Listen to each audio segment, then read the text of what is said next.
obrigada, Ana. Apresentação excelente mesmo. Obrigada aí por ter feito.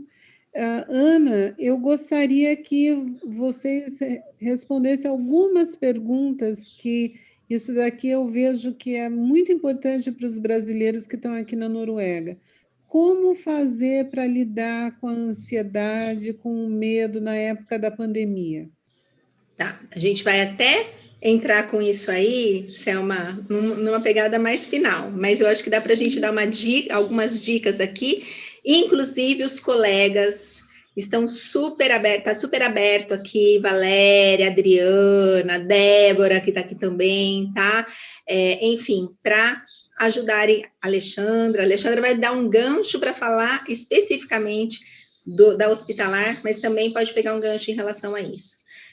Eu penso que a ansiedade, né, a primeira coisa que vale a pena é que tipo de informações eu estou tendo? Será que eu não estou tendo um bombardeio de informações? Esse é um primeiro cuidado que eu acho que vale a pena a gente estar muito antenado, né? Essas informações são verídicas? São de fontes seguras? São fake news? Porque a gente vê um monte de bobajada, né? E bobajada essas que muitas vezes mexe com os nossos... enfim, com os nossos ânimos, né, com aspectos psicológicos mesmo. Então, a primeira dica que eu daria é, vejam bem onde é que vocês estão colhendo as informações, né, e peguem fontes seguras, profissionais de referência, né, para que não fique, né, aumentando ainda mais esse grau de ansiedade. Meninas, podem, por favor? Muito obrigada. Está aberta, Liz. Acho que uma outra coisa, Ana, assim, eu tenho trabalhado nisso que você falou, né? Acho que é o primeiro ponto, acho que é o principal. Mas a gente, quando está ansioso, a gente está mais focado no futuro, né? Então, colocar para a pessoa ela pensar um pouco no que ela tem naquele momento presente e o que ela pode fazer naquele momento presente, o que depende dela, né? Porque muitas vezes a ansiedade é gerada por coisas que a gente não tem o que fazer, a gente se sente impotente e daí a ansiedade vai aumentando. E a gente deixa de atuar naquilo que a gente tem potencial, né? Que a gente tem força para fazer. Né? Então, o que pode ser feito agora? Nesse momento e que depende de você. Acho que esse Sim. é um outro ponto. Muito, muito bem colocado, Alexandra. Concordo plenamente com você. Alexandre, né? E o que fazer quando a pessoa tem uma... Você falou que a ansiedade é relacionada às incertezas do futuro. E o que você acha com a relação da falta de controle sobre os acontecimentos da pandemia? Ou seja, de repente, a tua vida estava ótima e virou de ponta cabeça. O que fazer, por favor? Então, o que eu costumo tentar pensar junto com o paciente é assim, de que o mundo sempre foi assim. Né? A gente acha que a gente tem um controle sobre as coisas, né?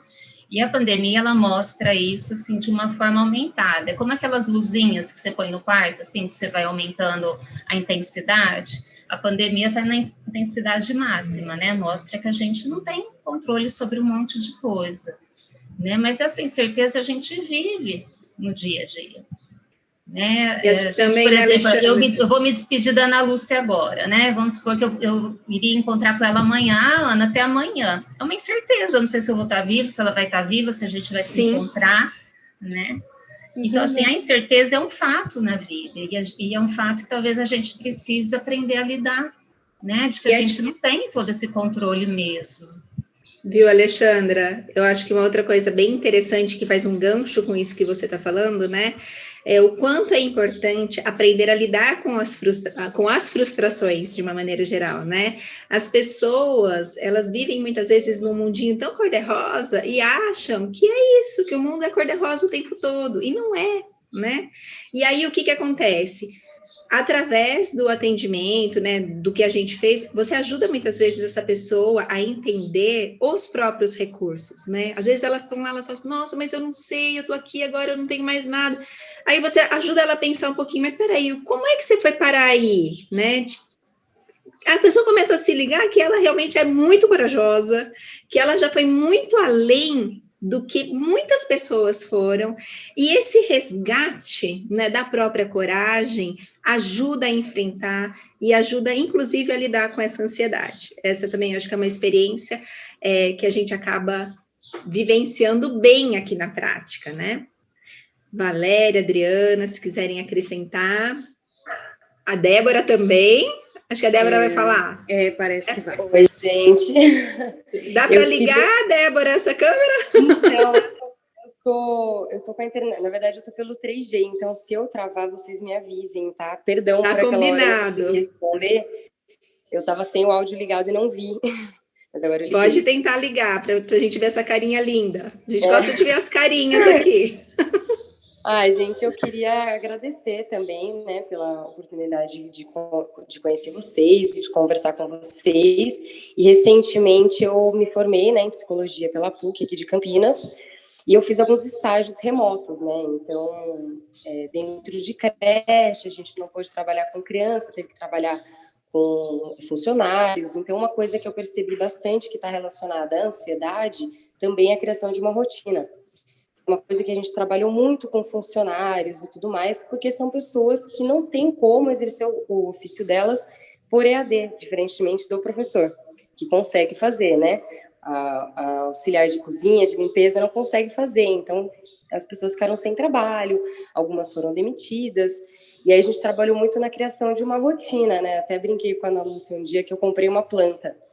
Mas é verdade, né? A gente acaba colocando outras responsabilidades para você ir preenchendo o seu dia, porque a pandemia, para muitas pessoas, foi muito torturante, assim, né? Foi um processo de ficar isolado em casa e não ter realmente nenhuma atividade para fazer, né? Então, eu acho que é uma coisa interessante também.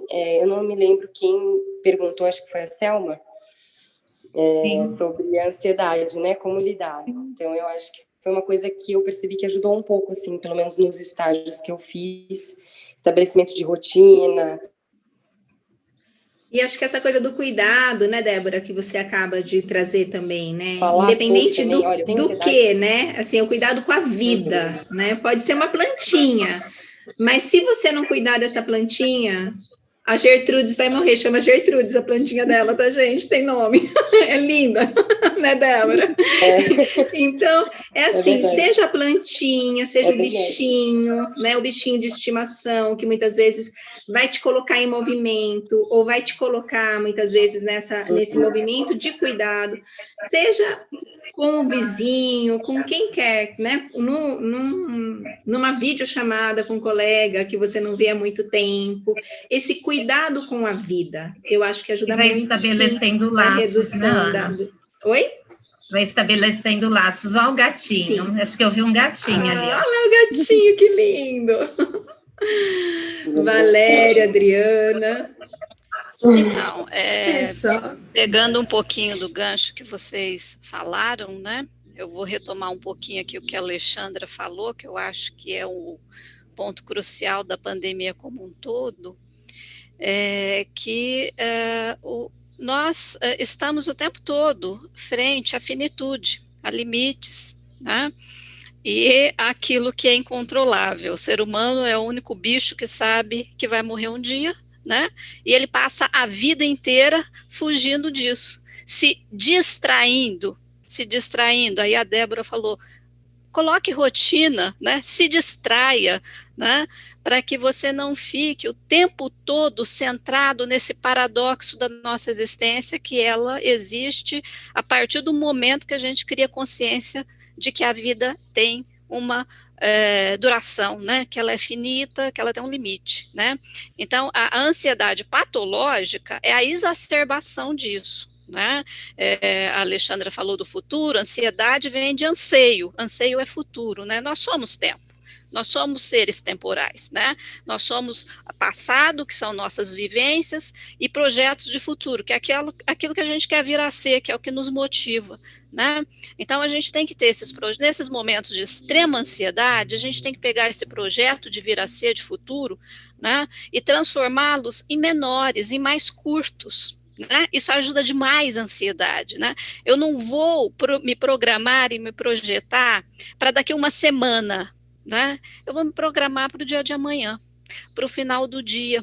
Porque hoje, do dia para a noite, vem o noticiário e muda, falando que mudou, que alterou alguma coisa, uma campanha, uma fase do estado de São Paulo. Nós temos fases, então, assim, de um dia para o outro, da noite para o dia, do dia para a noite, o noticiário vem e diz, né? Então, a ansiedade pode ser um pouco acalentada com essa questão de você reduzir esses tempos de projetos, né? Para que não crie essa expectativa, essa angústia e, portanto, tanta frustração, porque frustração demais é altura demais também, né? Quanto maior maior a altura, maior o tombo, né? Então, a gente tem que diminuir um pouco esses degraus, então, ir degrau por degrau, né? Então, acho que essa questão, então, de nós diminuirmos, né? Esse tempo de projeto, né? Da nossa medida existencial, de colocar o tempo todo, como a Débora trouxe a rotina, as nossas distrações, né? Distrações naquilo que nos dá sentido, porque aí a gente retoma o movimento, porque a doença é uma paralisação, né? Nós somos abertura para o mundo, estamos em movimento. Toda vez que você paralisa ou você se fecha para as possibilidades do mundo, você adoece, né? Então, a dica é essa, assim, junto com tudo que já foi dito, né? Só para tentar. Muito obrigada, Valéria. Muito obrigada pela contribuição. Não, que lindas falas. Posso fazer uma pergunta que vocês estavam falando? Desculpa, acho que eu cortei aí. Eu ia fazer uma outra pergunta. Ô, Selma, a Adriana pode só fazer essa complementação, eu acho que dentro dessa questão da ansiedade. Aí a Maria Alice também gostaria de falar, viu, Ana? Quem? Maria Alice. Tá, legal. Tá? Pode falar, Adriana. Talvez a Selma já faça uma pergunta que contemple, dê seguimento ao que a gente está falando, porque eu acho que a gente vai falar muita coisa ainda, não vai? Então, não, por favor, Adriana, continue, por gentileza. Sim, é porque as meninas estão falando claramente o que a gente está trabalhando, né? Que são as noções de ansiedade que a gente observa, que é o cuidado, o controle, né? As fases do luto e a nossa noção de finitude realmente. Além disso, dentro da fase do luto, não sei se vou utilizar um exemplo da nossa realidade, né?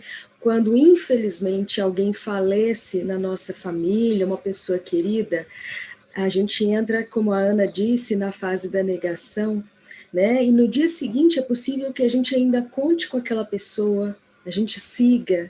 Então, é a rotina e a noção de controle que a gente tem ali a longo prazo, que a gente estabeleceu, e que dificilmente a gente volta e fala, opa, peraí, não tem mais, tem que mudar.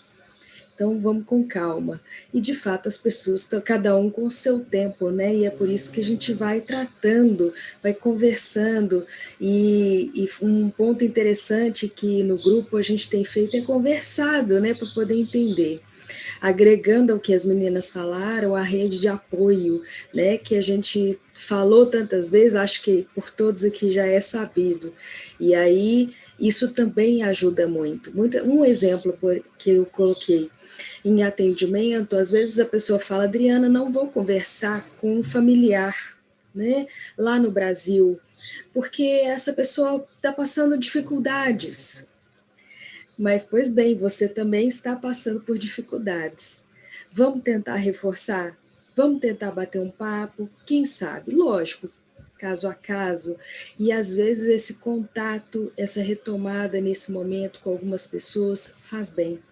Né, reduz, né, depois às vezes de uma série de choros sobre um passado, uma coisa, foi bom ter falado com a pessoa tal, né, e isso realmente retoma.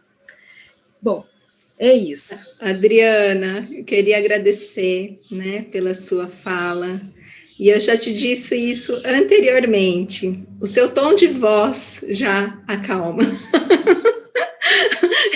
Né, Adriana, eu já te falei isso. A pessoa já acalma só de te ouvir falar. Obrigada, querida. Selma, pois não, pode fazer Ana a pergunta. Lúcia. E assim, e só para estruturar, Selma, a gente ainda vai ter a fala da Alexandra em relação ao hospitalar, o Marcelo vai falar sobre a parte da infectologia, e a Letícia vai fazer um fechamento, né, com uma prática aqui para nos ajudar a relaxar também. Mas pode falar. Ana Lúcia. Oi. A Maria Alice mandou no chat particular que ela gostaria de dar uma opinião. Eu acho que talvez tenha a ver com essa questão que foi feita. Ela pode falar? Ela consegue falar? Você está conectada, Maria Alice? Teria que ligar o seu microfone. E a câmera também, né? Para que a gente possa ver, Maria Alice. Eu acho que ele está com dificuldade. Eu acho que está com dificuldade, né? Está oscilando, né? Será que não conseguiu? Maria Alice? Daqui a pouco a gente chama novamente, Ana. Eu fico meio de olho. Sim, você consegue, você fica de olho, por favor. Você pode responder, falar que a gente chamou aqui, Alexandra, por favor. Sim. Ah lá, conseguiu. Maria Alice. Olá. Maria Alice, você colocou que você gostaria de dar uma opinião. Acho que está travando ainda, Ana. Está travando. Eu vou mandar uma mensagem, na hora que a conexão estiver boa, a gente... Alexandra, daí você passa para a gente, por favor, e se for algum questionamento, fica à vontade para responder, tá bom? Eu agradeço. O que vocês acham? Selma, você gostaria de fazer aquela pergunta, então, por favor? A pergunta que eu ia fazer é que como manter o equilíbrio emocional e mental em tempos de pandemia? Porque, por exemplo, a Adriana falou também do luto, enfim, as pessoas moram fora do país, o que todo mundo que mudou de país sabe que a gente passa por um processo que é meio parecido como o luto, porque você perdeu o teu país, você está fora, você está num contexto diferente, é tudo desconhecido, ou seja, são com essas pessoas que vocês têm trabalhado. Então, eu gostaria de saber, dentro da pandemia, como fazer para manter o equilíbrio mental? Acho que entra um todo, né? Acho que a gente pode falar juntas aqui, mas eu penso que desde a alimentação, práticas esportivas, uma boa comunicação, vamos resolver o que tem que resolver aqui, né? Vamos pensar, as pessoas em isolamento dentro de casa, acontece um problema, uma briga, você não resolve aquilo no dia, o negócio pode tomar uma dimensão muito maior. Então, eu acho que trabalhar essas questões das relações, né? Eu acho que também, Selma, a questão do teletrabalho, quanto isso tem trazido, né? O esgotamento, as pessoas não conseguem muitas vezes a hora de parar, né? A gente vê que tanto os adultos, como às vezes as crianças, quando não tem um limite muito bem estabelecido, às vezes não conseguem trabalhar e render da forma como gostariam de render, porque o filho está lá batendo na porta, está entrando, né? Enfim. Agora, quando é bem conversado, é bem estabelecido isso, fica tudo muito mais tranquilo, né? Acho que tentar achar aí também para essas crianças maneiras, né, para fugir um pouquinho também só da tecnologia, pensar em outras alternativas, que entre aí as questões ligadas à criatividade, né? O que mais, meninas? Vamos lá, vamos dar dica. O relaxamento, eu acho que fazer o que gosta, né? A Adriana também tocou num ponto bem bacana, né? Estabelecer essas metas pequenas, mas contar com a rede de apoio, né? Eu acho que, olha, isso aqui eu consigo fazer, mas se me ajudarem, eu consigo fazer de uma forma muito maior e muito melhor, né? Eu acho que poder contar com quem está ao redor, isso ajuda bastante, né? E se perguntar, isso eu gosto bastante. Existe esse caminho no coração? Eu uso isso muito na minha vida. E estava no meu convite de formatura. Até falei para as meninas, semana passada a gente teve um encontro da 27ª turma de psicologia lá da USP, e essa era a frase que estava no nosso convite. Existe nesse caminho um coração? Se a gente coloca isso em prática na nossa vida, facilita muito.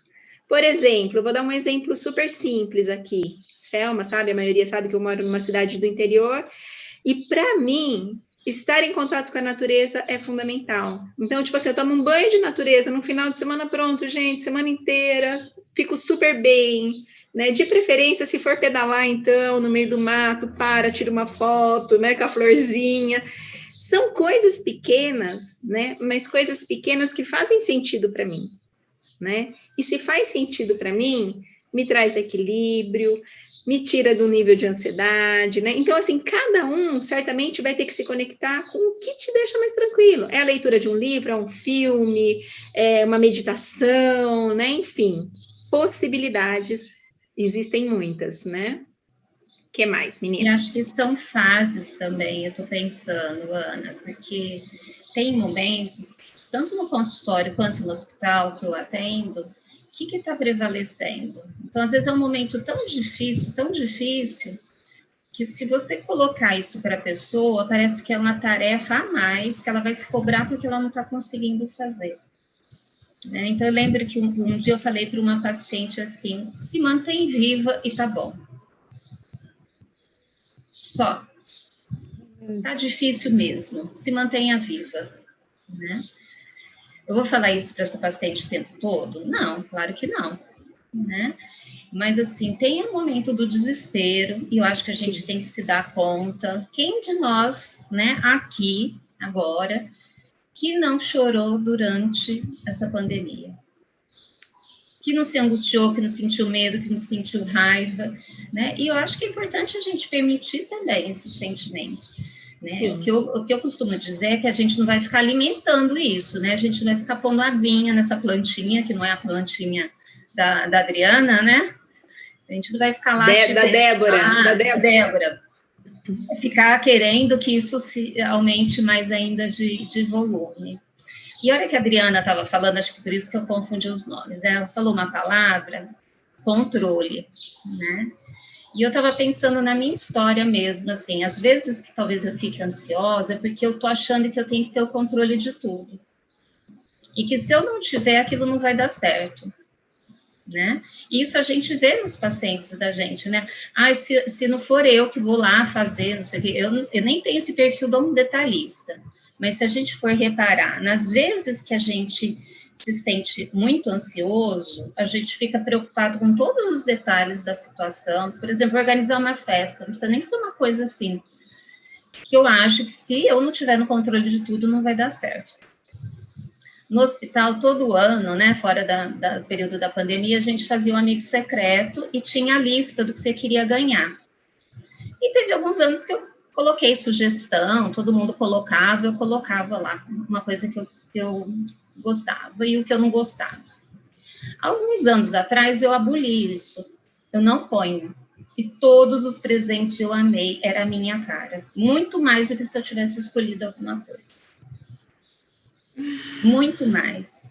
Porque a pessoa, ela parou, ela me olhou, ela falou assim, a Alexandra adora bichinho. Eu ganhei uma almofada com um cachorrinho, que era a minha cara. A outra me deu uma caneca, não sei o quê, com bichinho, nananana, com um cartão super, né, assim, dedicado. Então, assim, às vezes a gente fica no controle e a gente tem um resultado pior do que se algumas coisas, né, não é tudo, né, mas algumas coisas não é necessário ter esse controle. Vamos ver o que acontece, né? E às vezes o resultado é melhor, né? E acho que reduz, né? Eu falo que é um barulho na cabeça da gente, vocês não sentem assim? Um barulho na cabeça, um monte de voz falando, né? O que você tem que fazer, o que você precisa fazer, o que você acha que vai dar certo, o que você acha que vai dar errado, né? É o juizinho, né, Alexandra? Esses juizinhos aí, né, que muitas vezes são rígidos e cobram tanto da gente no dia a dia, né?